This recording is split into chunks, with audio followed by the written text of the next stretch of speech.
মাদ্রাসার কোনো শিক্ষককে বেতন দেওয়া হয় নাই। মে মাসের বেতনটা এখনো পর্যন্ত তারা পায় নাই।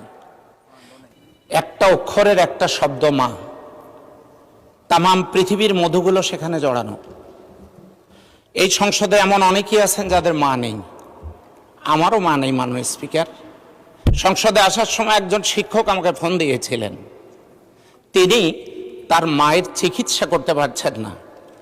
আমার প্রশ্ন হলো, সরকারি চাকরিজীবীদের প্রত্যেক মাসেই যদি 1-2 তারিখের মধ্যে বেতনের প্রয়োজন হয় আমরা দিয়ে থাকি। ঈদ চলে গেল, আজ মাসের 16 তারিখ। মাননীয় স্পিকার, মাদ্রাসার কোনো শিক্ষককে বেতন দেওয়া হয়নি।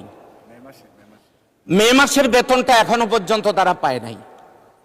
তো আমার প্রশ্ন হলো যে যদি আমরা বেতন দেই, এটা মাসের শুরুতে দিলে তো তারা উপকৃত হতে পারে।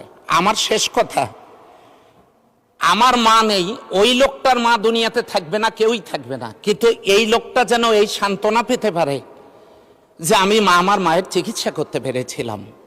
আমি এই ব্যাপারে সংশ্লিষ্ট মন্ত্রণালয়ে আপনার যথাযথ হস্তক্ষেপ কামনা করছি এবং মাদ্রাসার অবহেলিত শিক্ষকদের এই বেতন ছাড় করার জন্য অনুরোধ করছি। সেই সাথে ইবতেদায়ী মাদ্রাসা সরকারিকরণের জন্য বিনীত অনুরোধ।